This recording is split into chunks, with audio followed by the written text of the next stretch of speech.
Bien, señores alumnos, vamos a continuar con el desarrollo del capítulo de fisiología digestiva. ¿Okay? Sí. El día de hoy nos vamos a referir a las tres secreciones más importantes: la secreción salival, la secreción gástrica, la secreción pancreática. Y como siguiente tema será la absorción de nutrientes. ¿Okay? Iniciamos con secreción salival. Siguiente, por favor. En esta transparencia podemos identificar, y esto está destinada para poner mayor énfasis en que el control de las glándulas salivales es eminentemente nervioso. Si por cualquier circunstancia privamos de la inervación a cualesquiera de estas glándulas, esta glándula se atrofia y deja de cumplir su función. Se hipotrofia y esta atrofia lo lleva a un funcionamiento inadecuado. ¿Sí?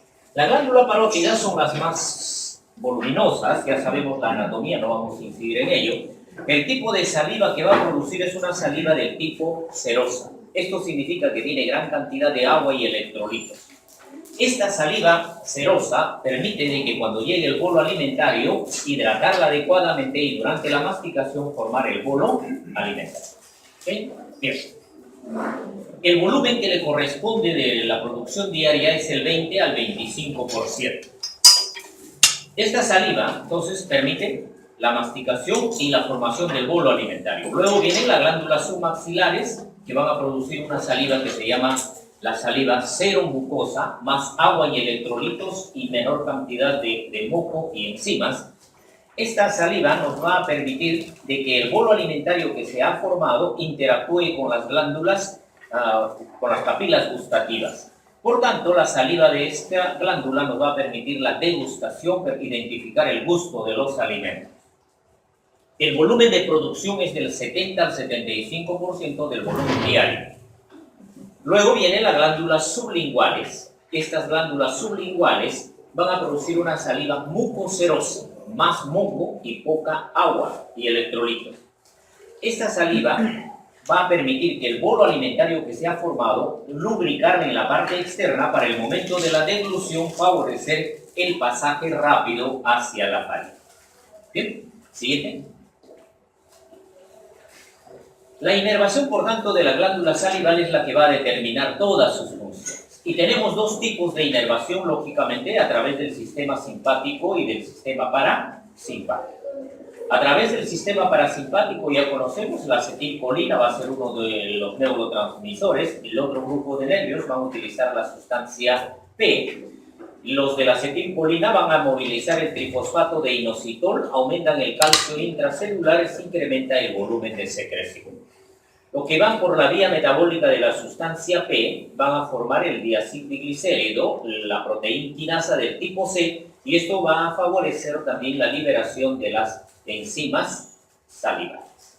Por tanto, el estímulo va a producir mayor flujo y mayor cantidad de amilasas. Pero por la parte simpática podemos ver que también actúan sobre los receptores alfa y beta. Estos incrementan el AMP cíclico, se unen a la proteína quinasa A. De igual manera hay mayor producción de amilasa en mayor cantidad y en menor cantidad de agua y electrolitos.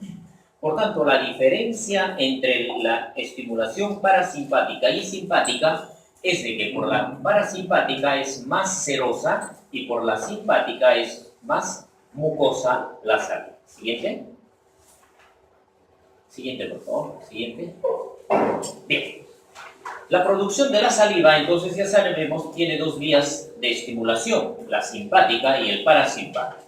Pero estos están relacionados con el centro de la salivación que está en el bulbo raquídeo, y este bulbo raquídeo recibe información periférica proveniente de la cavidad oral principalmente, donde hay receptores de presión y los quimioceptores. Estos van a llevar la información al centro de la salivación y van a aumentar la producción de saliva, bien por vía parasimpática o simpática. De igual manera, al momento que ingerimos los alimentos, realizamos la masticación, este estímulo va al centro de la salivación, mayor secreción de saliva para lo que hemos venido describiendo, la masticación, la degustación y la deglución. Por otro lado, el centro de la salivación también va a tener una información de centros nerviosos superiores para poder regular el flujo de saliva. Tal es así de que si nosotros tenemos una sensación de ingesta de alimentos, tenemos estamos expuestos a olores muy agradables o a determinado tipo de reflejos visuales, vemos un alimento muy apetitoso, eso nos va a generar mayor producción de saliva. Entonces, pero si estamos en una situación de estrés muy intenso, de miedo, estamos durante el sueño, hay deshidratación por cualquier circunstancia, o con la edad avanzada, esto va a disminuir la producción de saliva en la cavidad oral. Siguiente.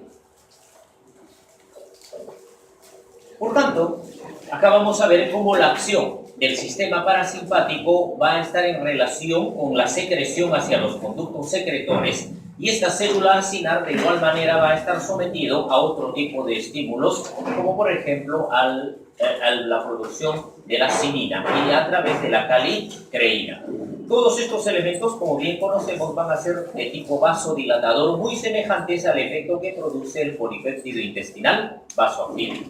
Para que la célula acinar y las células caniculares puedan regular su flujo, es importante de que haya una buena irrigación. Entonces, a mayor producción de saliva necesitamos mayor irrigación. Para menor producción de saliva hay una vasoconstricción, y ese es el otro mecanismo secundario que va a estar regulando la secreción de la saliva por las células acinas. Bien. Las tres es un Bien, ok, gracias. Bueno, vemos el esfuerzo. Bien, si tomamos la unidad fisiológica de la secreción, tenemos que es un acino salival. ¿Okay? ¿Ve? Las células acinares, y acá tenemos las células ductulares. En la región acinar y en la región ductular, la irrigación es muy semejante a la del riñón. Esa irrigación se llama la irrigación glomerular. ¿Qué ventaja fisiológica tiene esta irrigación glomerular? Que la producción de la saliva en un primer momento no va a necesitar gasto de energía. Es igual que la producción de orina. La producción de orina en el filtrado glomerular no requiere gasto de energía. Por tanto, todo el contenido del plasma sanguíneo en la irrigación pasa directamente al espacio acinar. Y la composición química del espacio acinar es muy semejante a la del plasma sanguíneo. Por tanto, acá la saliva es isotónica. Pero ¿qué sucede con esta saliva isotónica? Comienza a circular por los diferentes conductos y hay un intercambio muy activo de iones, de cloro, bicarbonato, de sodio y de potasio principalmente. Observen de que la región canalicular retiene el sodio y pierde el potasio, igual que el riñón. El riñón es retenedor de sodio y excretor de potasio. Estos se comportan idénticamente. Como hay retención de sodio, entonces el sodio que va a llegar a nivel ya de la cavidad oral tiene menor concentración. Por eso, la saliva que era isotónica, acá ya va a ser hipotónica. Siguiente. El control nervioso, entonces, se da en todos los niveles. Se da a nivel de la irrigación, ya hemos visto.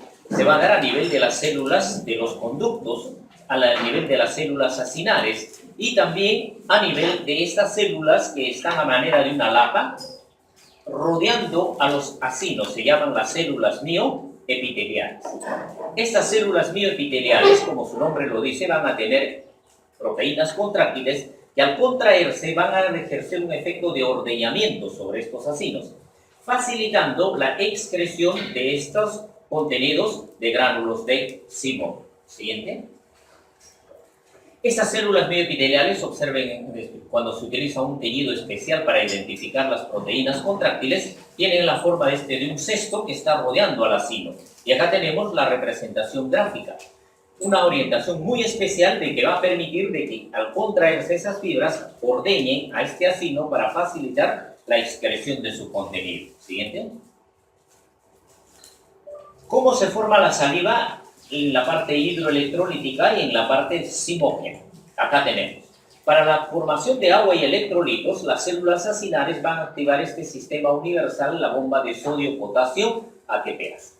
Entonces, activa un movimiento de electrolitos para que el agua por vía paracelular, el sodio por vía paracelular, el cloro vía transcelular con su propio transportador de cloro y bicarbonato, permitan de que llegue una cantidad de agua, de cloro, de bicarbonato y de sodio al lumen. Esta cantidad de electrolitos va a depender de los niveles de calcio intracelular que tenga la célula SINAR. Mayor cantidad de calcio intracelular, mayor excreción, menor cantidad y menor excreción de agua y electrolitos. Y todo esto depende de la velocidad con la cual esté actuando esta bomba de sodio-potasio ATPase. Por tanto, es fácil de identificar acá académicamente cómo se elaboran estos contenidos. Por otro lado, las proteínas. Para elaborar las proteínas se han formado estos gránulos, están dentro de la célula SINAR, pero la célula SINAR va a tener receptores del tipo muscarínicos del tipo 1 para la acetilcolina, y del tipo beta 2 para la norepinefrina, los adrenérgicos y los colinérgicos. Estos muscarínicos del tipo 1 van a activar al fosfato, llevándolo al trifosfato de inositol. Este trifosfato de inositol libera el calcio intracelular, queda libre este calcio en el citoplasma, alcanza niveles críticos y favorece la excreción de proteínas. Por otro lado, este mismo estímulo de tipo acetilcolina va a actuar sobre los receptores M3 que tienen las células mioepiteliales y estas células mioepiteliales responderán con una contracción. Cuando viene la estimulación por vía adrenérgica, vemos de que tiene que actuar sobre estos receptores beta 2. Interactúa con su receptor, el ATP se transforma en AMP cíclico, aumenta el AMP cíclico, hace de que las vesículas eliminen su contenido de proteínas y de mucinas hacia la parte luminal. Se concluye que estimulación adrenérgica y la colinérgica facilitan también la excreción de proteínas y de mucinas hacia la parte luminal. Siguiente. Acá tenemos una célula ductular. La célula ductular va a tener receptores que van a ser comunes a la acetilcolina y también a tipos adrenérgicos. Este receptor que es común a los dos sistemas simpático y parasimpático va a elevar el nivel de calcio intracelular y este calcio intracelular es el que va a movilizar los diferentes transportadores iónicos a nivel basal y a nivel luminal para que llegue al lumen la cantidad de potasio, hidrógeno, de bicarbonato, de sodio y de agua. O se retenga mayor cantidad de bicarbonato, hidrógeno y potasio, dependiendo de la necesidad que tenga nuestro organismo. Toda la información viene directamente por este receptor. Siguiente. Se ha visto de que también la aldosterona tiene un rol, pero es muy poco significativo. Entonces la aldosterona también va a interactuar con los transportadores, acá vemos, de potasio. Va a interactuar esta aldosterona para que el sodio se retenga y también el ion hidrógeno pueda alcanzar la parte luminal. Entonces, esto va a movilizar indirectamente a la bomba de sodio-potasio ATPasa para que pueda mantenerse constantemente el flujo y se esté regulando la secreción de la sal. ¿Okay? Pero su rol es sumamente insignificante. Siguiente. Si tomamos la concentración de iones en la saliva y comparamos con el plasma, podemos verlo acá. Observen, el flujo salival en situación basal y en estimulación máxima. En situación basal esta es la concentración de iones y acá tenemos en estimulación máxima. En estimulación máxima de producción salival, el sodio está en mayor cantidad, luego el bicarbonato, cloro y potasio. Comparamos con el plasma sanguíneo, noten de que el bicarbonato en relación al plasmático es mucho mayor en saliva, pero el sodio en plasma es mucho mayor que en la saliva. Por eso esta solución es de tipo hipotónico. Pero noten la cantidad de potasio. La cantidad de potasio en la saliva es mucho más alto que el potasio cero. Por ello, cuando la producción de saliva es muy incrementada, tenemos el riesgo de perder mucho potasio. Es uno de los iones críticos que cuando está en niveles muy bajos va a comprometer la función cardíaca y puede llevar a un paro cardíaco.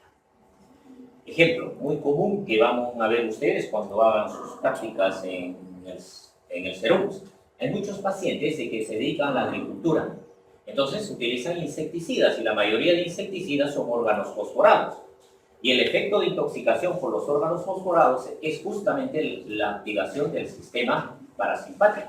Los pacientes se les ve con una miosis muy intensa, una sudoración profusa, una cialorrea muy intensa, dolor abdominal, diarrea y a veces convulsiones, paro y muerte.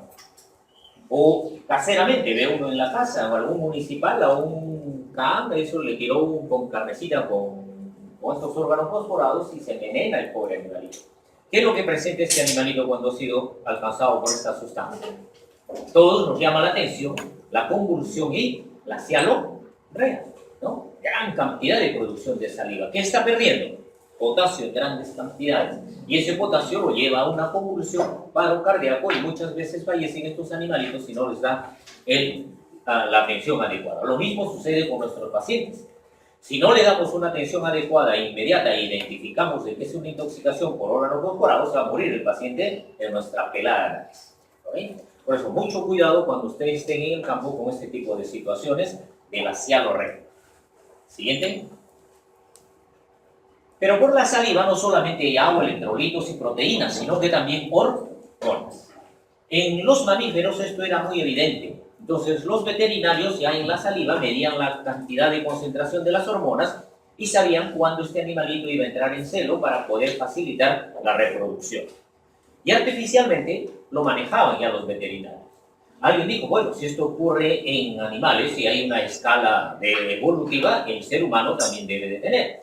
Entonces hizo un experimento en el sexo femenino con esta hormona, la progesterona. Se aplicó progesterona endovenosa y se midió la cantidad de progesterona en saliva y la cantidad de progesterona en suero. Simultáneamente, cada hora, en un periodo de 12 horas, se fueron midiendo las concentraciones y se obtuvo al final esta curva. Entonces, ¿esto qué nos indica? Nos indica de que en paralelo se incrementa tanto en saliva como en suero la progesterona administrada. Alcanza un pico máximo simultáneamente, experimenta una caída en paralelo hasta un periodo de 12 horas. Por tanto, hay una relación lineal. Por debajo de este nivel habrá una patología, por debajo de este nivel otro y así sucesivamente. La aplicación práctica que se ha dado esto es para el diagnóstico del embarazo. ¿Okay? Sobre este nivel, por ejemplo, nos va a indicar, tanto en saliva como en el plasma sanguíneo, de que hay embarazo. Porque ese es el rango que corresponde a un embarazo. Y hoy en día se ha diseñado ya algunos equipos de socorro en otros países, están utilizando como el celular nuestro, ¿no? Es un aparatito en el cual tiene una ranura para un chip, pero lo han diseñado para esto y otros análisis ya de laboratorio muy sencillos. Glucosa, urea, creatinina, hemoglobina, y también para determinar si esta persona está gestando o no. En muchos accidentes, a un accidentado, inconsciente, etcétera, no le va a decir, señor, está embarazada o no está embarazada, pero hay que administrar medicación. Ya podemos prevenir sin necesidad de preguntar y de tener ese dato, solamente ese chip se coloca en la lengua, unos 10 segundos, se retira de la lengua, se aplica en la parte inferior y uno lo programa los resultados que uno desea. Incluso pueden salir con colores, con musiquitas, con números. Ustedes ya lo diseñan como mejor les convenga, presentar al paciente si es positivo o no es negativo, por ejemplo, para el embarazo. ¿Okay? Si alguien quiere someterse al embarazo, entonces hoy día en la saliva tiene su aparatito, lo programan, ¿no? Para que salga positivo o negativo. El resultado es menos de un minuto. Por ejemplo, viene una paciente ansiosa de querer saber si está embarazada para poder anunciar a todos sus familiares de que llega un nuevo elemento a la familia, ¿no? Bien, se lo colocan para que sea más asequible, sea más dinámico el paciente, lo programa felicitaciones, pues, ¿no? Para que salga así el positivo. Ambos a la espera salen la pantallita y desea felicitaciones. La mujer feliz de la vida. Positivo salió el embarazo. Pero a otra que viene escondiditas, que doctor, que mire, que esto con lo otro, he soñado ayer, que ¿no? Ya, bueno, de una vez. Para que ya no le esté dando el resultado, usted mismo lo programa en la pantalla. Una frase, por ejemplo, le pueden poner, I'm sorry. ¿No? Si sale positivo, I'm sorry, ya sabe ella que se atiende. ¿Okay? Entonces son cosas muy importantes y avances en función de la saliva. Y más aún, hoy día la saliva está entrando al mundo de la medicina legal. ¿Okay? La medicina legal es una nueva especialidad muy importante, de bastante auge en nuestro país, ¿no? Y necesitamos cantidad de médicos que se dediquen a esta especialidad, ¿no? Entonces, para la evidencia, hoy en día pueden utilizar la saliva para identificar al individuo y identificar una serie de sustancias, incluso tóxicas. Siguiente. La saliva, por consiguiente, también va a sintetizar todas estas sustancias. La amilasa, glicoproteínas, la calicreína que ya hemos visto, la lisozima, la lactoferrina, la lactoperoxidasa, las inmunoglobulinas secretoras, todas estas van a participar en mecanismos de defensa, ¿no? Y estas inmunoglobulinas secretoras nos identificarán a cada uno de nosotros porque esto es propio de cada individuo. Siguiente. ¿Y para qué sirve la saliva? En este gráfico van a correlacionar ustedes el color que está dentro de la circunferencia con las sustancias que tienen esa función. Por ejemplo, en lubricación y de viscosidad, mucina y estatina. La lubricación y viscosidad de toda la cavidad oral. Si no tuviéramos viscosidad y lubricación en esta zona, el epitelio se muere. ¿Porque es un epitelio de qué tipo en la boca? ¿Qué tipo de epitelio tiene la cavidad oral? ¿Tipo? Poliestratificado, plano, no queratinizado. Porque no tiene queratina, tiene que tener lubricación y viscosidad. Esas, como están expuestas, necesitan ¿qué cosa? Citoprotección. Entonces, para la citoprotección actúan todas estas sustancias. E incluso la citoprotección, lubricación y viscosidad nos permiten la pronunciación de las palabras. Ustedes se han dado cuenta. Cuando están en un ejercicio muy intenso, la saliva es eminentemente mucosa, uno aparentemente tiene una sensación de dificultad para pronunciar las palabras. Pero si está totalmente seca la cavidad oral, ustedes ponen tapones en las desembocaduras de las glándulas salivales, secan toda la cavidad oral y quieren hablar, no lo vamos a poder. Vamos a tener una gran dificultad. Y uno se lleva el susto de su vida con estas pequeñas bromas científicas. ¿Sí? Quitan los tapones, se lubrica nuevamente la cavidad oral y uno recupera la capacidad de pronunciación de las palabras. ¿Sí? Eso demuestra la capacidad de lubricación y de viscosidad. Otro. Los odontólogos tienen que medir el pH de la saliva, la calidad de la saliva, los elementos que hay en la saliva. ¿Por qué? Porque la saliva con todos estos componentes va a permitir la mineralización de los dientes. Por tanto, si una saliva que no tenga una buena cantidad de estas sustancias, se desmineraliza los dientes y muy fácil de perder. Por otro lado, vamos a ver en la digestión, la amilasa y las mucinas van a participar básicamente en la digestión de los carbohidratos.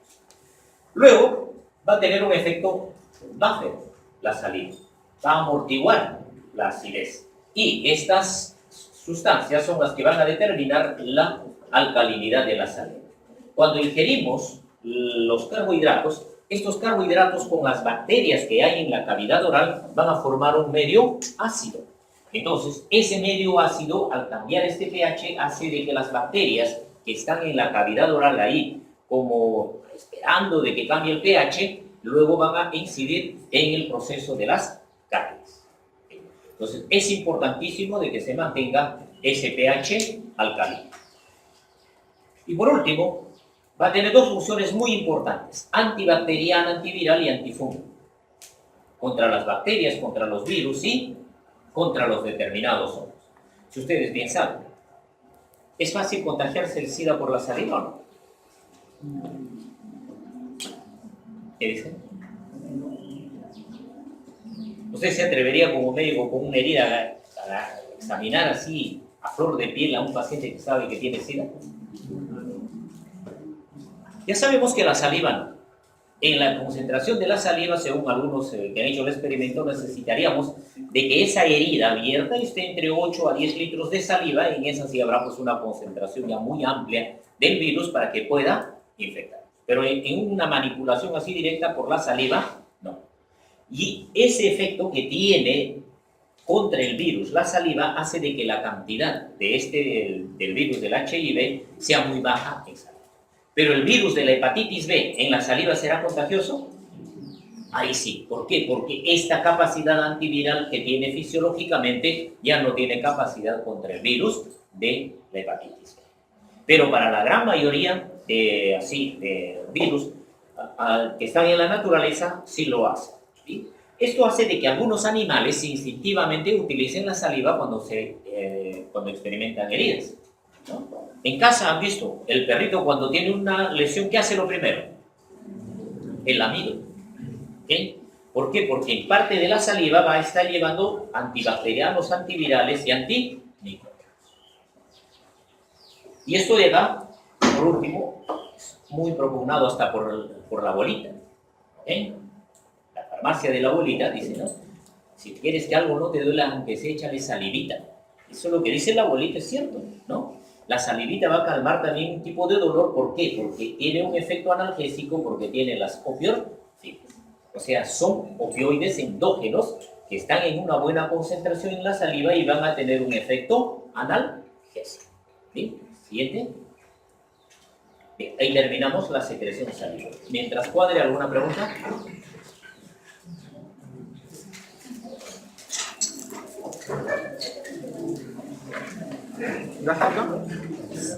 Pancreática, por favor, porque es más o menos parecida para seguir la parte salival.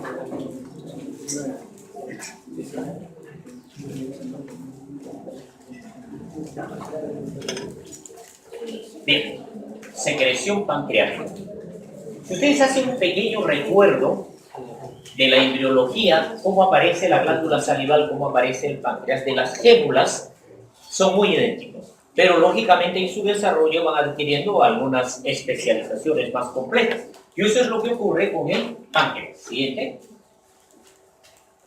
Noten. La unidad histofisiológica está determinada por un acino y sus conductos, igual que la glándula salival. Pero el páncreas ha elaborado otro grupo de células ya muy especiales, las llamadas células centroacinares, adicional a las células acinares. Entonces, estas células centroacinares ya se han especializado en elaborar la parte hidroelectrolítica del jugo pancreático. Ahora, las células acinares se han especializado únicamente en la síntesis de las diversas enzimas pancreáticas.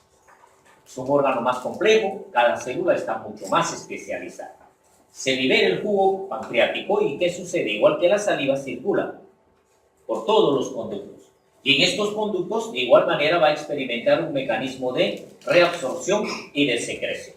En este caso, el intercambio más importante es entre el cloro y el bicarbonato. En la saliva era entre sodio y potasio. ¿Sí? Entonces, al final se obtiene el cloro y el bicarbonato en estas cantidades y esto le da un pH alcalino a la secreción pancreática. Siguiente. Decíamos en la secreción salival que el control era casi eminentemente nervioso, pero en el páncreas ya no. Observen, acá van a intervenir hormonas pancreáticas. En su regulación, unos van a inhibir y otros van a estimular. Una serie de hormonas y péptidos intestinales que van a tener un efecto estimulatorio o un efecto modulatorio. O el sistema nervioso central con sus diversos neurotransmisores, de igual manera va a estar influyendo en la secreción. Al final, vemos que la cantidad de agua, bicarbonato y las enzimas van a depender de todo un conjunto de sustancias al interactuar sobre la glándula y esto nos permitirá obtener una cantidad y calidad del jugo.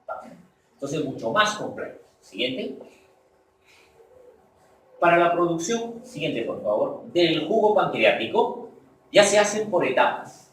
Y es un órgano que no es como la saliva, que va a responder nada más a estímulos de la cavidad oral. La secreción pancreática se va a realizar en tres fases, la cefálica, la gástrica y la intestinal. La mayor secreción es en la fase intestinal y la menor secreción es en la fase gástrica.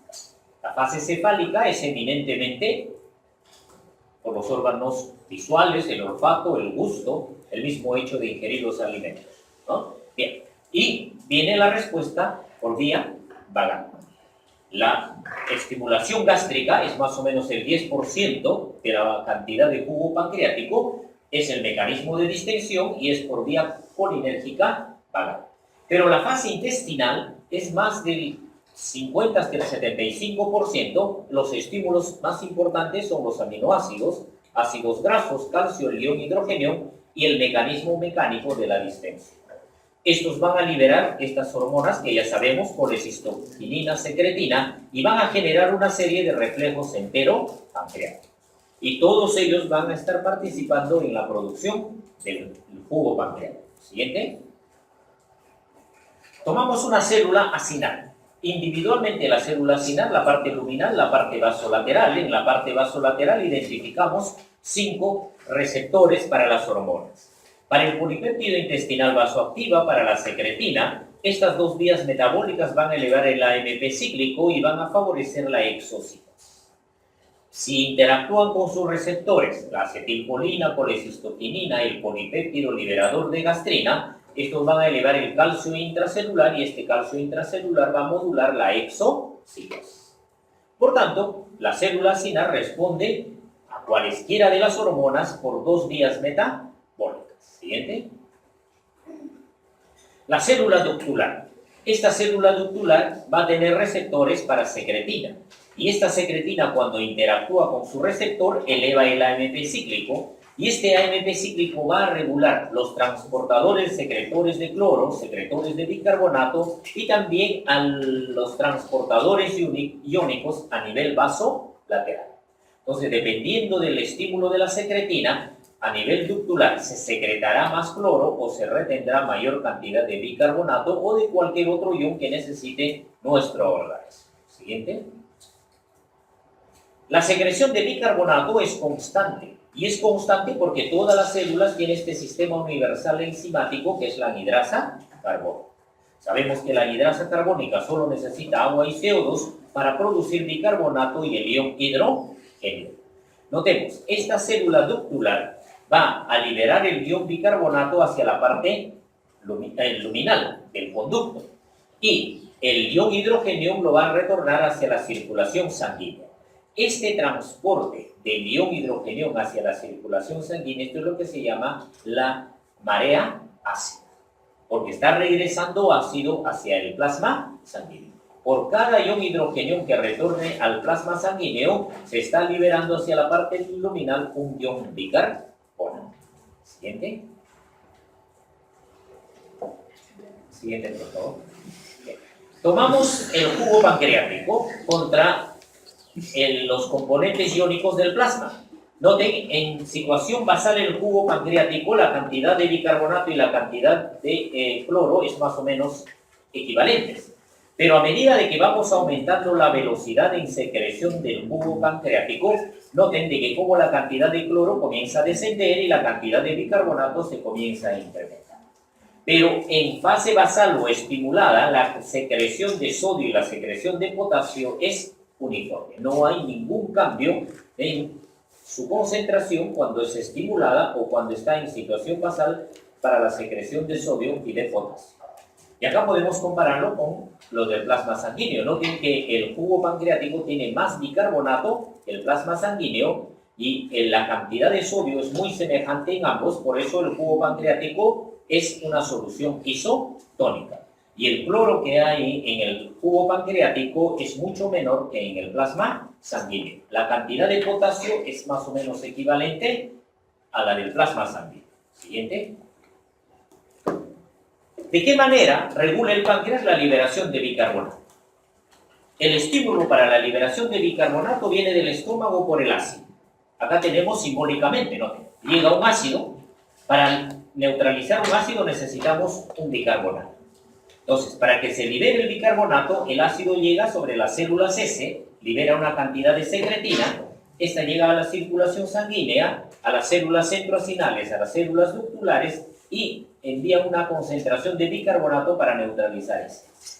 Neutralizado el ácido, ya no hay estímulo para secretina, ya se va a inhibir la secreción de bicarbonato. Esto es lo que todos conocemos como de retroalimentación negativa.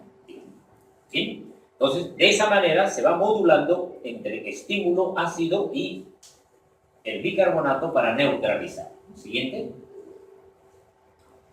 ¿Qué sucede? Si a esta persona, en condiciones fisiológicas, medimos los niveles de secretina en el plasma, le damos un alimento determinado y después comenzamos a medir a los 30, 60 y 90 minutos los niveles de secretina plasmática. Acá obtenemos la curva. A esta misma persona le vamos a dar la misma calidad de alimentos, pero vamos a inhibir el ácido. Le vamos a dar una ranitidina, un omeprazol o cualesquiera de los inhibidores de ácido. Entonces, en este caso, noten ustedes cómo los niveles de secretina en el plasma sanguíneo permanecen casi constantes al nivel basal. Esto nos demuestra de que para que la secretina se eleve, es importante el estímulo del ácido. O sea, sea que es ácido dependiente. Siguiente. Para que libere la cantidad de enzimas, el páncreas, por el estímulo, llega una cantidad de proteínas determinada, se identifica esta cantidad de proteínas, se libera la colecistocinina de las células y esta colecistocinina por vía sanguínea llega a nivelar las células acinares y estas células acinares van a liberar proteasas, que es una enzima, para realizar la digestión de estas proteínas, llevar los aminoácidos y se puedan absorber. Por tanto, la cantidad del estímulo de proteína y la cantidad que llegue va a liberar una cantidad equivalente en colecistoquinina y la cantidad de enzimas también va a ser dependiente del estímulo. Se han digerido todas las proteínas, ya no hay estímulo para liberar colecistoquinina, cae la colecistoquinina y la secreción de enzimas del páncreas también disminuyó. Entonces, este es otro mecanismo a través del cual se está autorregulando la secreción de enzimas. Siguiente. Pero la liberación de la colecistoquinina es un mecanismo muy complejo, no es tan fácil. Ocurre básicamente en 3 niveles. Observen, esta es la fase en la cual el páncreas está liberando el factor liberador de colecistoquinina. Ya se prepara el páncreas. Recuerden que hay fase cefálica, fase gástrica y fase pancreática. Ya en la fase cefálica, el páncreas se está preparando para secretar. Por eso es importante la visión del alimento, para eso es importante la masticación del alimento, para eso es importante de que ya hayamos identificado el sabor de los alimentos. Toda esa información ya va preparando al páncreas. En un primer momento, para liberar colecistoquinina, entonces en secreción en basal, se libera el factor liberador de colecistoquinina. Este factor liberador de colecistoquinina interactúa con la célula C y la célula C produce una cantidad de colecistoquinina determinada. Llega el alimento con proteínas. Acá tenemos las proteínas. Las proteínas es igual que el factor liberador de colecistoquinina. Estructuralmente ambas son proteínas. Entonces, la enzima que está llegando, la tripsina, va a digerir a las proteínas y en pequeñas cantidades al factor liberador de la colecistoquinina. Entonces, la cantidad de colecistoquinina todavía sigue incrementándose porque muchas de ellas van llegando a interactuar con las células que van a producir la colecistoquinina, las células sí. Pero una vez de que ya se ha digerido todas las proteínas, sigue llegando mayor cantidad de tripsina. Entonces, ahora el substrato va a ser el factor liberador de la colecistoquinina. Entonces, esta tripsina va a actuar sobre este factor liberador de colecistoquinina, los digiere, porque son proteínas, y al digerirlos ya no van a interactuar con las células C, ya no se va a producir la colecistoquinina. Entonces, este es un mecanismo luminal muy importante para regular la cantidad de colecistoquinina que va a llegar al páncreas. Bien, siguiente. Si tomamos toda la secreción pancreática y comenzamos a identificar las enzimas, como pueden observar ustedes, el páncreas es el que va a producir mayor cantidad de proteasas. 90% de ellas van a ser proteasas, el 7% amilasas, el 2% lipasas y el 1% de nucleasas. Entonces, eminentemente sintetizadora de las enzimas del tipo proteasa. Siguiente. Pero la célula acinar, si ustedes identifican el tamaño, vamos a ver de que va a sintetizar una proteína determinada en un gránulo decimógeno. Y acá tenemos un estudio que se ha hecho de la velocidad con la cual va a sintetizar una proteína esta célula acinar. Entonces, a través de radio o inmunoensayo, se han ido midiendo cada uno de estos productos intermediarios. Noten. Se sintetiza en el retículo endoplásmico rugoso, sabemos que va al aparato de Golgi, en el aparato de Golgi se condensan las vacuolas, de estas vacuolas van liberando los gránulos decimógenos. ¿Cuánto tiempo necesita una célula acinar desde el momento de la síntesis hasta que ya está constituida un gránulo decimógeno? Aproximadamente 120 minutos. Pero si tenemos en consideración el tamaño de la célula, este tiempo es rapidísimo. ¿Okay? Entonces, es una fábrica realmente bastante dinámica, cada célula acinar para sintetizar una enzima determinada. Pero adicional a ello, siguiente, las células acinares van a sintetizar del mismo grupo de enzimas otros subtipos. Noten, va a sintetizar colipasa 1, colipasa 2, la procarboxipeptidasas A1, A2, B1, B2 de este mismo grupo, tripsinógeno de 3 subgrupos, ¿no? Entonces, la cosa se hace más compleja, porque dentro de una misma enzima, otras subenzimas tiene que producir en estos porcentajes. Entonces, su trabajo es realmente bastante fino.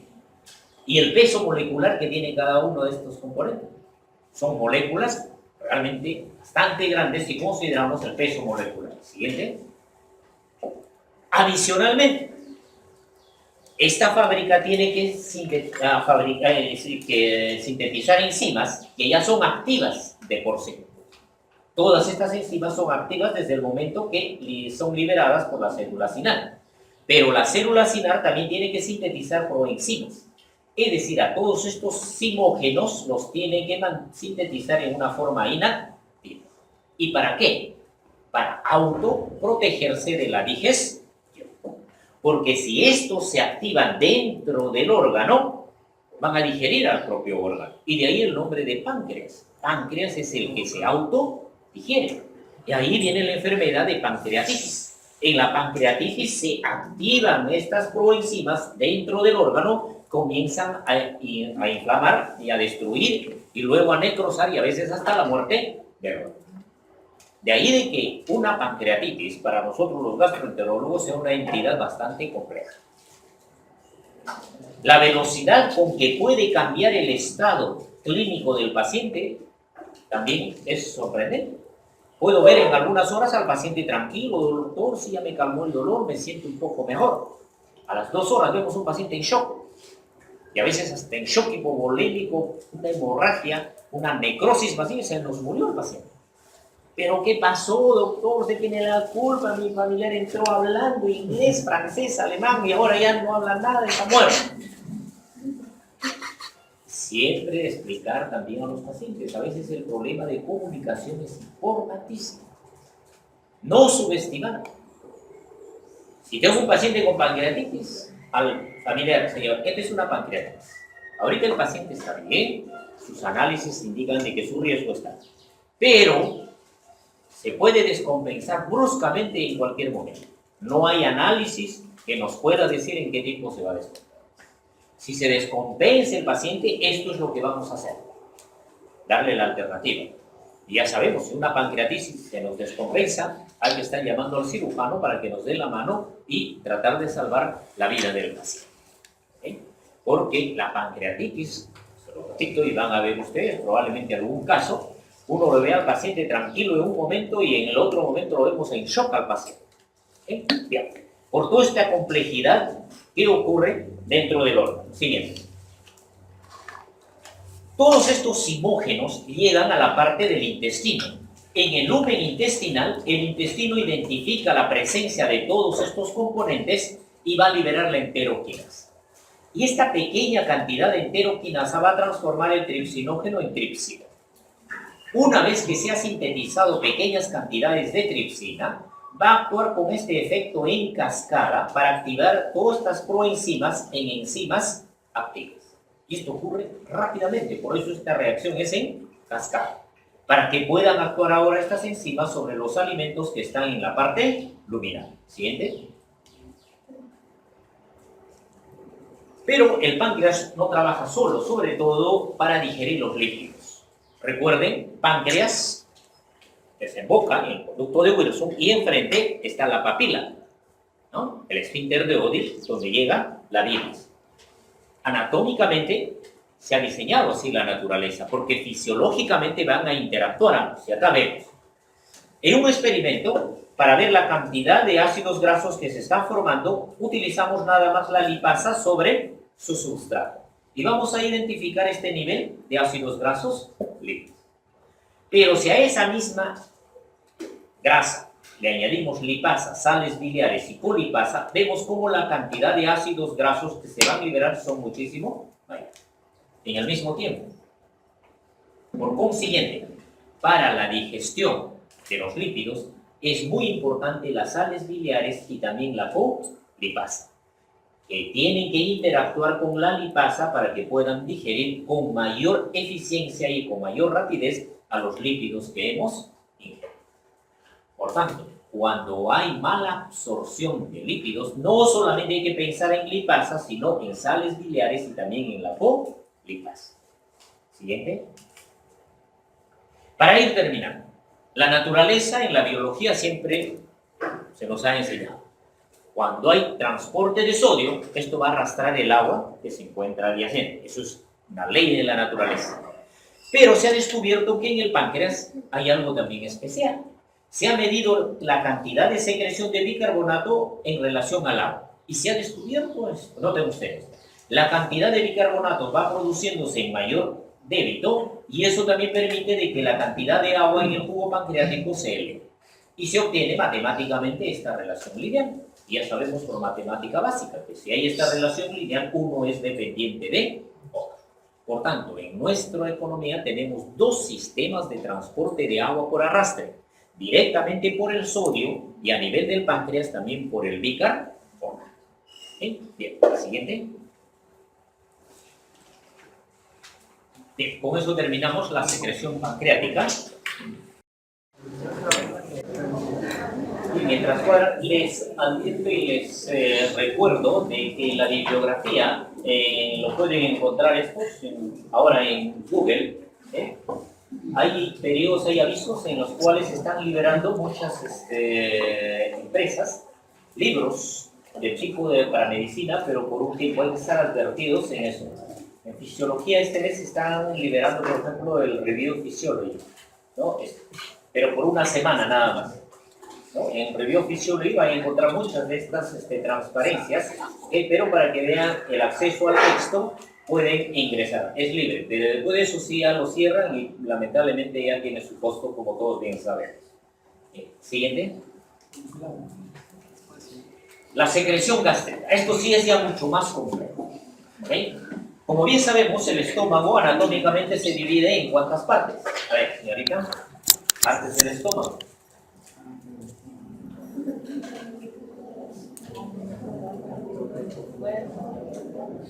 El fondo, el cuerpo y la parte baja, el ano. ¿Ok? Muy bien. Pero fisiológicamente se divide en dos. El estómago se divide fisiológicamente en el área oxíntica y en el área pilórica. Este es el área que les corresponde, 75% contra el 25%. ¿Qué significa el área oxíntica? Que va a producir ácido. Para producir ácido se necesita la presencia de estas glándulas. Estas glándulas están formadas por células. A nivel oxíntico, las células parietales van a sintetizar ácido clorhídrico, independientemente el hidrógeno y el cloro, lógicamente, el factor intrínseco de la vitamina B12, o llamado también el factor intrínseco de Castley, y estas sustancias se va a producir, miren, de 2 a 3 miligramos por día. O sea que es bastante alta la síntesis de este factor. Las células principales van a sintetizar pepsinógeno 1, pepsinógeno 2 y lipasa. Las células mucosas, mayor cantidad de mucina, pepsinógeno 1, pepsinógeno 2. Las enterocromafines, histamina y serotonina. Mientras que el área pilórica, todas estas glándulas están constituidas por células mucosas, que van a producir grandes cantidades de mucina y pequeñas cantidades de pepsinógeno 2. Pero el estómago es un órgano también glandular, es un órgano endocrino. ¿Por qué? A través de las células G va a producir gastrina y a través de las células D la somatostatina. ¿Okay? Y también la grelina, últimamente. Siguiente. ¿Cómo se regula la secreción gástrica? Por fases, igual que la secreción pancreática, la fase cefálica. Noten, el primer estímulo para la fase cefálica es de tipo visual. Entonces, cuando vienen estos órganos, a través de los órganos sensoriales, la estimulación a través del gusto, del olfato, ¿no? Entonces, se produce una serie de respuestas hacia el estómago para que se libere más gastrina. La gastrina llega a nivel de la región oxíntica y se libera mayor cantidad de ácido. Por tanto, la fase cefálica produce mayor cantidad de ácido. la cantidad de ácido que se produce es del 30% de lo que se produce en un día, durante la fase cefálica. Siguiente. Viene la fase gástrica. Llegan los alimentos, distienden la fase gástrica. Esta distensión llega al sistema nervioso central, en la parte de la médula oblonga y de la médula espinal. Entonces, viene el estímulo al estómago, regresa para producir mayor cantidad de ácido. Entonces, el estímulo mecánico ahora va a producir una respuesta de mayor producción de ácido. ¿Qué cantidad se produce en esta fase gástrica? El 60% de la producción diaria de ácido. O sea que es mucho más eficiente. Siguiente. Y luego viene la fase intestinal. En la fase intestinal, la llegada de los alimentos hacia el duodeno, entonces van a determinar un estímulo para hacia la médula oblonga, viene la respuesta y esto va a disminuir la secreción gástrica. Por tanto, la fase cefálica, la fase gástrica aumenta la producción de ácido. La fase intestinal disminuye la secreción de ácido, para modular el vaciamiento gástrico que conversamos en la clase anterior. Y esto se hace por control nervioso y por control también humoral a través de las diferentes enzimas. Siguiente. Pero se ha visto últimamente que la secreción ácida, sobre todo la fase cefálica, puede ser inhibido por interleuquina del tipo 1, prostaglandinas, factores estimulantes de la corticotrofina, son los que van a bloquear la producción de ácido en esta fase. En el afán de conocer cada una de las fases, lo que ocurre con la secreción gástrica, estos han sido los últimos descubrimientos que se han encontrado en secreción gástrica. Siguiente. Pero la célula parietal es muy semejante a la célula principal que va a producir pepsinógeno, sobre todo desde el punto de vista de población de receptores. Los receptores que tiene esta célula principal son muy parecidos a lo que vamos a revisar en la célula parietal, ¿no? Que van a responder a la gastrina, a la acetilcolina, a la secretina y a la somatostatina. Tienen sus vías metabólicas a través del trifosfato de inositol, el diacilglicérido y la elevación del AMP cíclico, y estos van a favorecer la liberación de los granos que van a contener a esta sustancia. Bien. Entonces, por ello se llama secreción ácido péptica. Se libera una cantidad de ácido proporcionalmente también esta secreción péptica, porque ambos van a tener un efecto fisiológico conjunto y ambos van a tener un efecto también patológico. Cuando revisemos, por ejemplo, en fisiopatología, cómo se generan las úlceras pépticas, hay daño por ácido y hay daño por pepsina. Uno no está exento del otro, sino que ambos van actuando directamente sobre la fisiología o sobre el daño para la génesis de la úlcera péptica. Siguiente. Vamos a medir el ácido en 24 horas en nuestro organismo. Tomamos este punto de referencia, 8 de la mañana, 8 de la noche. Pasamos una sonda nasogástrica y cada determinado tiempo vamos tomando una muestra, hacemos la cuantificación del ácido y tendríamos esta curva. Pero simultáneamente hemos estado tomando una muestra de sangre en estos mismos periodos para ver cómo están los niveles de gastrina en 24 horas. Y obtenemos esta curva de la gastrina.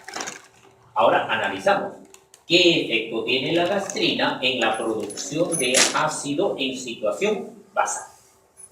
¿Hay alguna relación, algún control ahí? Si vemos esos gráficos,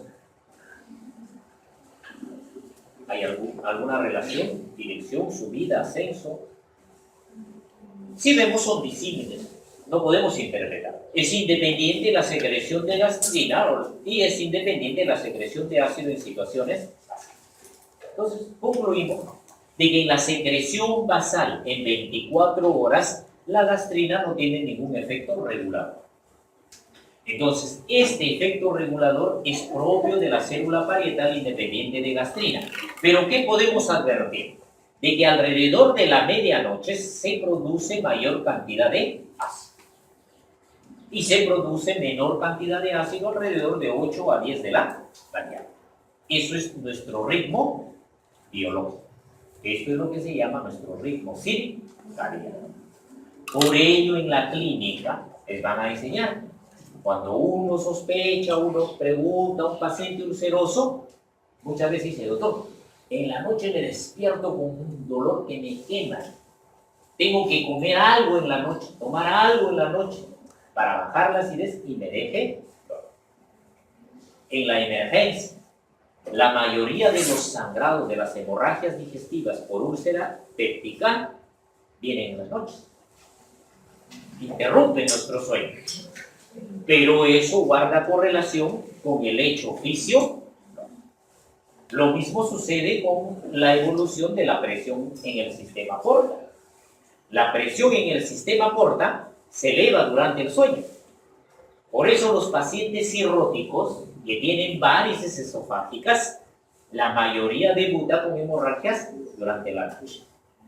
¿Sí? La naturaleza es así. Hay que entender a la naturaleza y hay que estar alertas en la guardia a esas horas para poder más o menos saber qué tipo de pacientes, al menos digestivos, nos pueden estar llegando. ¿Sí? Bien, siguiente. Ahora hacemos otro experimento. Tomamos la gastrina sérica basal y medimos simultáneamente la secreción de ácido en el estómago. A este paciente le vamos a indicar un alimento ficticio y vamos a seguir midiendo el ácido y vamos a seguir midiendo la gastrina sérica en este periodo de tiempo. Y noten ustedes acá, comienza a elevarse el ácido, alcanza un pico y desciende. La gastrina sérica asciende, alcanza un pico y luego desciende. ¿Hay alguna relación en esta situación? Ahora sí hay una relación. Muy bien. ¿Habrá dependencia entre el estímulo, la secreción ácida y la producción de gastrina? Sí. Porque si no hay este estímulo, no se va a producir esta curva. Por tanto, cuando ingerimos un alimento determinado, ese alimento, dependiendo de su calidad, va a guardar una correlación entre los niveles séricos de gastrina y la cantidad de ácido que va a estar formando el estómago. Entonces, en este caso, sí, la gastrina es la que va a determinar qué cantidad de ácido va a estar produciendo el estómago. Pero siempre y cuando haya un alimento. Siguiente. Esta es la célula parietal la que va a producir el ácido. Noten en el estadio basal. Lo que llama la atención acá, ¿qué es lo que le llama la atención? Acá llama la atención las mitocondrias. Son grandes mitocondrias. ¿Y esto qué nos induce a pensar? De que la producción de ácido sí necesita gran cantidad de energía. Ya se va preparando la célula parietal. Ya tiene un substrato a nivel celular. ¿Qué sucede con estos túbulos vesicales? Noten ustedes, son muy escasos. Estos son los transportadores de hidrógeno potasio. Están lejos de la parte de los canalinos. Vamos a estimular a esta célula a ver qué modificaciones ocurren. Siguiente. De reposo, ahora vamos a ver a la célula parietal. Está secretando. Las mitocondrias se han ubicado estratégicamente, noten ustedes. ¿Qué sucede con estos repliegues? Se ha incrementado grandemente. El área de secreción de ion hidrogenio se ha incrementado por estas vesículas. Noten la cantidad. ¿Cuál es la gradiente contra la cual va a secretarse este ion hidrogenio? Vean ustedes. Un gradiente contra de 3 millones. Por eso requiere gran cantidad de energía. La cantidad de ácido que hay fuera de la célula parietal es tan alta que contra esa gradiente tiene que seguir secretando la célula parietal. Y si vemos nosotros en moles, acá pueden ver en la parte interna y en la parte externa, que necesita una gran cantidad de energía para que pueda llegar este ion hidrogenio hacia la parte lumínica. ¿Y qué sucede con los transportadores de hidrógeno, potasio, ATPasa? Comienzan a acomodarse en cada una de estos replicantes. Siguiente. En situación basal, la célula parietal depende de la acción de la anhidrasa carbónica. Universalmente, la anhidrasa carbónica va a formar el ácido carbónico, el bicarbonato y el ion hidrógeno. El bicarbonato no te retorna a través de la bomba de clorobicarbonato hacia la circulación sanguínea y este retorno se denomina la marea alcalina. En el páncreas, ¿cómo se llamaba la marea? Ácida. Porque lo que retorna es el ion hidrogenión, acá retorna el ion bicarbonato. Hacia la parte luminal acaba el ion hidrogenión y por este ion hidrogenión retorna un bicarbonato al plasma sanguíneo. Entonces, esto es lo que ocurre en condiciones basales. Siguiente. Cuando queremos regular la producción de ácido por la célula parietal, hay receptores a través de los cuales podemos estimular o inhibirlos farmacológicamente. Podemos estimular el vago a través de los receptores muscarínicos 3, van a producir mayor calcio intracelular, mayor proteína quinasa, mayor liberación de el ion hidrógeno. ¿Okay? Entonces, cuando hay actividad vagal, va a aumentar la producción de ácido. Si quiero bloquear la producción vagal, hay medicamentos. Los más conocidos, la tirenzepina y la telenzepina. La pirenzepina y la telenzepina que actúan a este nivel, bloqueando la acción vagal, lamentablemente no han sido una solución clínica. Entonces han quedado en el anecdotario médico y se utilizan ya para fines académicos fundamentalmente. ¿Qué ocurre con esta gran proteína G, que tiene brazos inhibitorios y un brazo estimulatorio? Esta proteína G, los dos brazos inhibitorios son uno para la prostaglandina y otra para la somatostatina. Por tanto, si activamos la prostaglandina a este nivel, vamos a disminuir la secreción de ácido. Si damos somatostatina, vamos a disminuir la producción de ácido.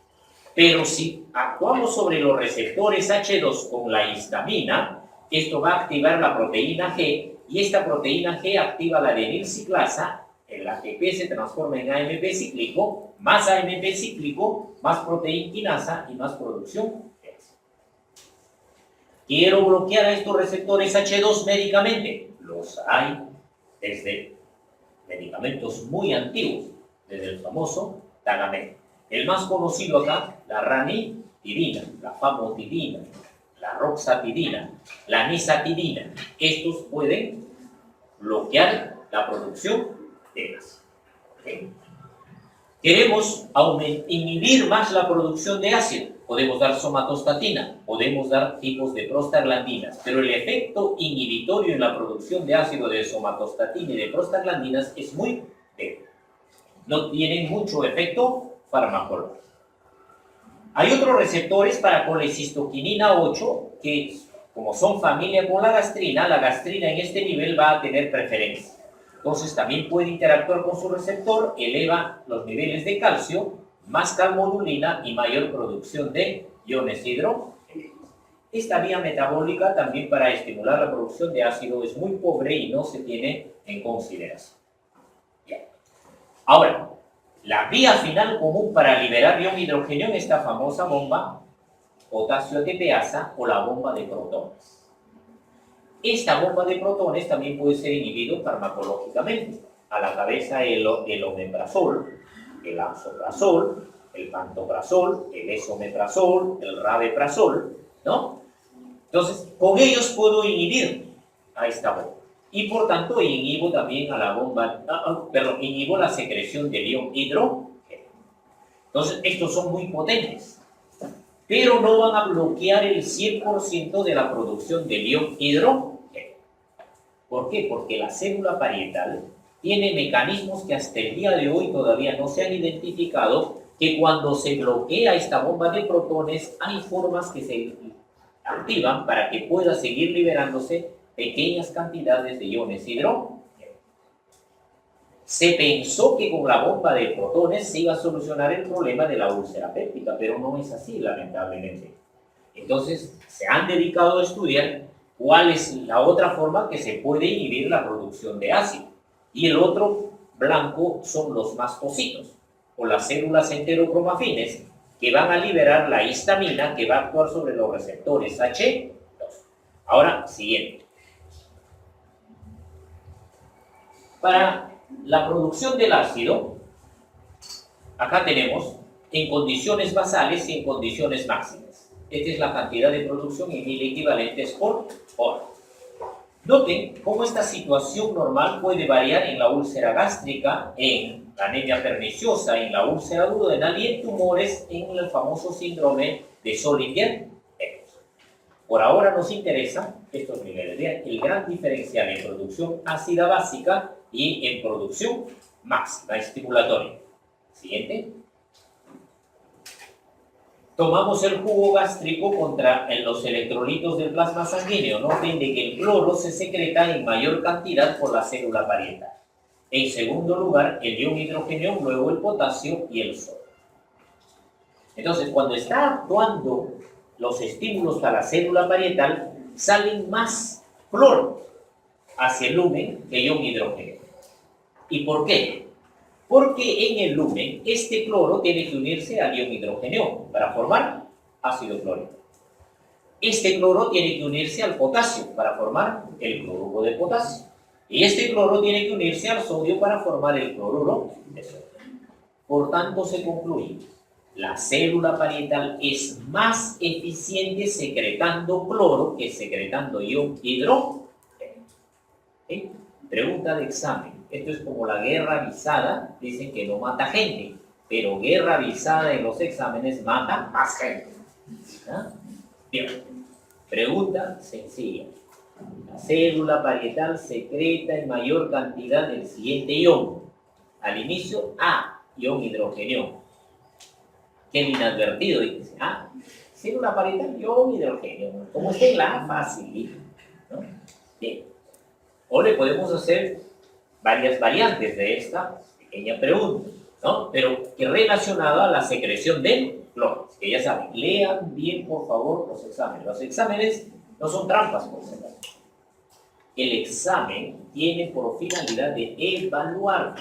No es como muchos alumnos donde el alumno dice, sí, profesor, eso pone preguntas, ¿no? Difícil. Un examen bien elaborado con las normas es de 1/3 para los estudiantes, es fácil las preguntas. Es decir, aquel que saca menos de 7, ya fue caballero nomás que se vaya retirando del curso. ¿Okay? Entonces, otro tercio de preguntas son de complejidad mediana, donde necesito un poquito de análisis, recordar, analizar, y uno de cosas. Y el otro tercio son de dificultad mayor, donde ya hay que ser más acuciosos, pensar y analizar con mayor tiempo. ¿Okay? Así se elabora un examen. Y un examen no es de trampas, no es de adivinanzas. Cuando uno hace un examen de ese tipo, al momento de poner las alternativas, le está dando la alternativa correcta al estudiante. O sea que aquel que quiere hacer el examen más tramposo es el examen más regalado. ¿Okay? ¿Por qué? Porque tanto que quiere enredar la cosa, se termina enredando en su propia telaraña y al final queda descubierto y es fácil de ver un examen de ese tipo. ¿Okay? Y el examen es para que también aprenda el estudiante lo que no ha podido aprender muchas veces en el salón de clase. ¿Okay? Al menos en fisiología digestiva van a encontrar ese tipo de exámenes. ¿Okay? Acá no es de que el profesor se me prendió, el profesor que yo no fui, por eso me he hecho sentar adelante y me puse nervioso. No, no. Acá para todos igual con esos parámetros. Porque ustedes se están formando como médicos generales y no como especialistas. Pero tienen la obligación de saber obligatoriamente lo mínimo de cada tópico. Siguiente. Entonces ahora ya no es la célula parietal la vedette de la fiesta. Ahora la célula enterocromafín o el mastocito se ha convertido en el blanco de la investigación. Lógico, si esta célula produce la histamina, actúa sobre los receptores H2 y esto estimula la secreción de ácido, pues vamos a estudiar esta para que inhiba histamina. Porque si no hay histamina no va a haber ácido, es el otro raciocinio. Entonces se ha encontrado de que las células del mastocito también tienen receptores para gastrina, tienen receptores para catecolaminas del tipo beta, tienen receptores acetilcolinérgicos del tipo muscarínicos únicos y también tienen receptores H3. Acá tenemos, ya sabemos, esto es estimulatorio, esto también es inhibitorio, esto es estimulatorio. Pero cuando la histamina es liberada por la célula enterocromafin, esta concentración de histamina va a interactuar con su receptor hasta que los receptores sean totalmente opacos. Ahí viene lo que siempre les he conversado, la teoría de los receptores. El receptor, el órgano, interactúan, mientras interactúan, el resto que queda detrás espera su turno. Acá ocurre lo mismo. Esa histamina que está en el intersticio entre la célula enterocromafin y la célula parietal, cuando alcanzan determinados niveles, va a inhibir a través de los receptores H3 la liberación de histamina. Es decir, esta es una célula autocrítica que se autorregula por la liberación de histamina. Y ahora hay fármacos ya que están en fase de experimentación. Probablemente ya dentro de poco salgan al mercado para el manejo de la gastritis, para el manejo de la úlcera, los medicamentos que bloqueen los receptores H o que estimulen. Ya eso vean, la farmacología lo estudiará. ¿Cuál es el más eficiente para regular la liberación de la histamina? Bien, pero sobre los receptores H3 hoy en día está concentrada gran parte de la investigación. Siguiente. Siguiente, por favor. Ya sabemos de que el estómago tiene dos partes muy bien formadas, ¿ok? La parte ácida y la parte que no produce ácido. Pero ambas partes se están comunicando para que regule la producción de ácido y ese ácido no haga daño al antro. Entonces, cuando el pH del ácido llega por debajo de 1.5, inmediatamente esto comienza a inhibir a las células G. Por consiguiente, va a disminuir la producción de gastrina. Cuando está debajo de 1.5, se estimula a las células D para que ellas liberen somatostatina.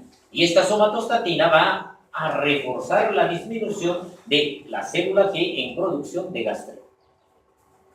Entonces hay una autorregulación en el estómago cuando el pH está debajo de 1.5 por inhibición de la secreción de las células G y por aumento en la liberación de somatostatina por la célula T. Entonces, la somatostatina es un freno sobre la célula G debajo de 1.5. Esto es normal, esto es fisiológico. Entonces, ¿qué ocurre en otras situaciones? Cuando cambia el pH, las células G, si nosotros ingerimos aminoácidos, péptidos, estimulan nuevamente a la célula G, mayor gastrina, esta gastrina va a las células parietales van a liberar mayor cantidad de ácido. Esta gastrina se va a las células enterocromafines y ya sabemos estas células enterocromafines van a liberar histamina y a través de esta histamina, la célula parietal va a liberar mayor cantidad de ácido. Entonces, de esta manera existe una autorregulación en la producción del ácido en 24 horas.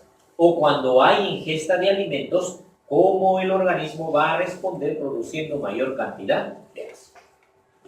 Esta es otra pregunta que a veces fácilmente se desorienta. Alguien dice, si estoy comiendo un alimento, va a neutralizar el ácido. Entonces el pH se va a elevar. Y eso no es así, estamos viendo. Por el contrario, cuando ingiero un alimento, ese ácido que está en condiciones basales no es suficiente para actuar sobre el alimento y ese mismo alimento estimula más producción de ácido para poder realizar la digestión. ¿Okay? Entonces, ese es el efecto que tiene el alimento para aumentar la producción de ácido. Siguiente. El antro que no produce ácido y todo el estómago tiene que protegerse contra el ácido, es un ácido bastante agresivo. Comercialmente es el ácido muriático. Imagínense. Entonces, para proteger a estas células y no se hagan daño, el estómago ha desarrollado este mecanismo que se llama de citoprotección gástrica. Ojo, el mecanismo de citoprotección no tiene que ver nada con inhibición de la producción de ácido, sino de que son mecanismos que ha desarrollado el estómago para que el ácido normal que se produzca no haga daño a estas estructuras. Entonces, hoy en día se han identificado estos 7 elementos. El primer elemento para la citoprotección viene de la región cortical. La región cortical está recibiendo información, como decíamos anteriormente, a través del sistema neuroentérico. El sistema neuroentérico, por el simpático y parasimpático, le están avisando al cerebro cuánto está de pH en el estómago. Entonces, el cerebro se entera de todo. Para ello, esta estimulación vagal va a producir el factor liberador de la corticotrofina, el factor liberador de la tirotrofina, la melanocortina, va a liberar colecistoquinina, grelina, factores de crecimiento, citoquinas, va a liberar corticoides para favorecer la citoprotección. Pero estos son a nivel de respuesta cortical. A nivel local, el primer mecanismo es esta capa de moco, que fue descubierta por Davenport y le permitió ganar el premio Nobel en fisiología allá por los años hace 20, 25 años. Esta capa muy delgada, noten ustedes que está constantemente adherida a las células de revestimiento. Y esta capa va a hacer de que la pepsina y el ion hidrogenión no penetren hasta las células de revestimiento y no hagan daño. ¿Y cómo van a neutralizarlo? A través del bicarbonato y a través de la estructura de la capa de moco. Siguiente, vamos a ver cómo se estructura esa capa de moco. Acá tenemos. Noten qué grosor tiene esa capa. De 0,2 a 0,6 milímetros. O sea que es una capa muy fina, muy delgada. En este lugar hay una gran cantidad de fosfolípidos. Hay una capa de fosfolípidos que está formando como una lámina para evitar la retrodifusión de los iones hidrógenos.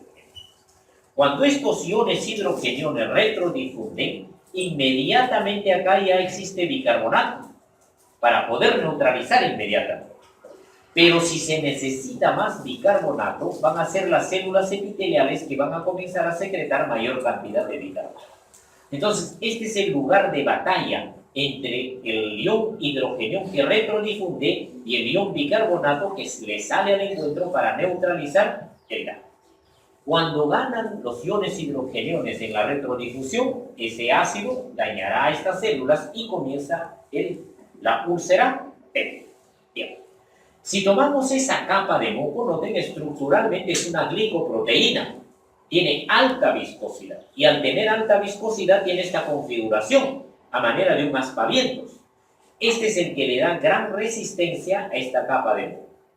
Pero cuando el ion hidrogenio o la pepsina comienzan a actuar sobre este gel mucoso, lo convierten así estructuralmente lineal, cuando la pepsina lo ha destruido. Entonces, acá la viscosidad es muy baja y cuando la viscosidad es baja, el ion hidrogenio va a retrodifundir más rápido. Entonces, esta es la forma inicial, cómo se defiende el ácido. Siguiente, no, retroceda, por favor. El otro mecanismo son las células de revestimiento del estómago. Estas células de revestimiento tienen su renovación. Entonces, la capacidad de renovación de estas células es otro factor importante para la citoprotección. Estas células de revestimiento epitelial van a liberar una gran cantidad de sustancias, vean ustedes ahí. Incluso una serie de sustancias antibacterias. Hoy en día que hablamos mucho del Helicobacter pylori, ahí encontramos la respuesta cómo el organismo ya va tratando de defenderse con antimicrobianos en las células de superficie. Entonces, esta capacidad de renovación que tienen estas células de superficie está en algunas horas hasta 24 horas. El estómago cambia en 24 horas cuando tiene necesidad todo el epitelio de revestimiento, o en algunas horas si la situación así lo amerita. El otro mecanismo es la marea alcalina. Ya hemos dicho, retorna el ion bicarbonato y noten que este ion bicarbonato que ha regresado a la circulación va a retrodifundir a través de las células de revestimiento, llegan al lumen y van a neutralizar al ion hidrógeno. Entonces, esa marea alcalina es importante. Lo otro, la microcirculación. Sabemos, si hay una buena circulación, hay un buen trofismo. No hay circulación, comienza una hipoxia, anoxia, necrosis y muerte cerebral. Por tanto, la irrigación también en el estómago es importante. Dos siguientes, por favor. La irrigación en el estómago es diferente en la mucosa, en la submucosa y en la capa muscular. Ahí pueden ver ustedes gráficamente. Y vean que a nivel de la mucosa, la irrigación a nivel de las glándulas es muy amplia. Vean. Por eso, cuando hay las úlceras, llegan a nivel de estos vasos, sangran profusamente. Y cuando sangran hoy en día los gastroenterólogos, podemos detener el sangrado hemorrágico. Introducimos unas agujas con unas sustancias especiales, colocamos en este lugar, realizamos el taponamiento de esto y se detiene el sangre. Pero hay que tener cuidado. No podemos introducir la aguja en cualquier ángulo. Si introduzco en un ángulo perpendicular a la mucosa, voy a dañar el vaso y el sangrado va a ser más profuso. Entonces tengo que ingresar en sentido oblicuo a esto de acá para poder ir depositando la sustancia, comprimiendo, y de esta manera sí puedo detener el sangrado. ¿Okay? Ya en la parte clínica les harán algunas demostraciones con videos, como cuando está chisgueteando una arteria, una de estas arterias acá se sangran directamente, ¿no? Uno introduce fácilmente con eso, se aplica y el sangrado comienza a detenerse fácilmente. Y de esta manera liberamos de trabajo a los cirujanos. A los cirujanos se libran durante la guardia de entrar a operar de emergencia a muchos de estos pacientes. Bien. Entonces la irrigación es muy importante. Retroceda los siguientes. Ya, muy bien. El siguiente es los órganos sensoriales. El estómago tiene una gran cantidad de terminaciones nerviosas. Una de esas terminaciones nerviosas que es sensibles son dependientes de la capsaicina. Entonces, estas terminaciones nerviosas van a regular la vasodilatación o la vasoconstricción. Si es vasodilatación, van a mejorar la citoprotección. Si hay vasoconstricción, la citoprotección comienza a deteriorarse. Por ejemplo, cuando se aplica la capsaicina, la producción de ácido también va a cambiar. Y simultáneamente la respuesta de vasoconstricción. Los siguientes, por favor. 3. Siguiente, ahí está. Se ha descubierto que la capsaicina tiene un efecto también, aparte de regular la respuesta de la regulación de la circulación en la producción de ácido. ¿Qué nos indica este hallazgo? De que a medida de que vamos incrementando los niveles de capsaicina, noten ustedes cómo la producción de ácido que estaba en 1.2 comienza a disminuir, a mayor cantidad de capsaicina. Entonces, esta capsaicina, como nosotros podemos ver, está disminuyendo la producción básica de ácido. Entonces, tiene otro mecanismo protector muy importante el organismo a través de la capsaicina. ¿Y dónde está la capsaicina en condiciones naturales? En el pimiento, ¿no? El pimiento y todos los ajíes tienen variantes de capsaicina, pero el original capsaicina fisiológica más está en el pimiento. Entonces, cuando ingerimos el pimiento, estamos mejorando nuestra citoprotección. Los otros ajíes también tienen capsaicina, pero los niveles de capsaicina, la respuesta del organismo es totalmente diferente. Hoy día se está estudiando, se están viendo las dosis, y muy probablemente también dentro de poco ya tengamos estandarizados qué cantidad de ajíes debemos de consumir para proteger nuestros estómagos.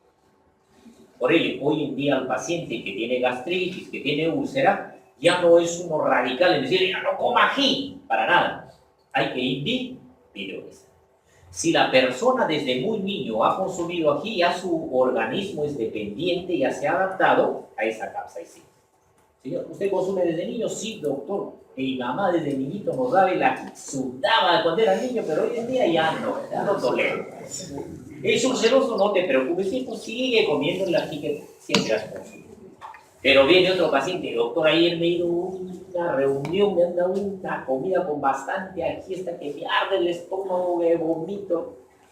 A esa persona sí, definitivamente, señor, usted no está adaptado a la capsaicina, evite el consumo de ella. Entonces hay que individualizar hoy en día y está cambiando mucho la recomendación higiénico-dietética a los pacientes ulcerosos y con gastritis. Los siguientes. Retroceda, por favor, los siguientes, para terminar. En la anterior. El último mecanismo, las prostaglandinas. Ya ustedes saben, las prostaglandinas se producen en todo el organismo en citoprotección, prostaglandina I2 y la E2. Las prostaglandinas aumentan la liberación de bicarbonato y de moco por las células parietales. Aumentan la renovación de las células de revestimiento epitelial. Mejoran la irrigación del epitelio gástrico. Sensibilizan mejor a las terminaciones nerviosas para la citoprotección. Entonces, todas esas funciones que tienen las prostaglandinas se bloquean cuando uno toma un antiinflamatorio. Al tomar un antiinflamatorio, estamos derrumbando el mecanismo de citoprotección. Derrumbamos la capa de moco, derrumbamos la capacidad de vitalidad de las células de revestimiento parietal, disminuimos la irrigación, aumentamos la vasoconstricción, menos sensible el epitelio, se retarda la renovación y comienza la úlcera. Por eso los antiinflamatorios no esteroideos derrumban todo este mecanismo de citoprotección, más que la producción de ácido. Quienes consumen los antiinflamatorios no esteroideos, su producción de ácido basal no está muy incrementada. Lo que está deteriorado es el mecanismo de citoprotección. Del equilibrio que existía, si cae el de citoprotección y el otro es normal, ante este desequilibrio ya no es normal si no se constituye un factor agresivo. Se rompió el equilibrio de la balanza. Siguiente. Siguiente, ahí terminamos. Bien. Con esto hemos revisado todas las secreciones y hemos revisado la motilidad. El alimento ya llegó al estómago, al intestino, ya se ha digerido a todos. Ahora vamos a ver como tema final la absorción.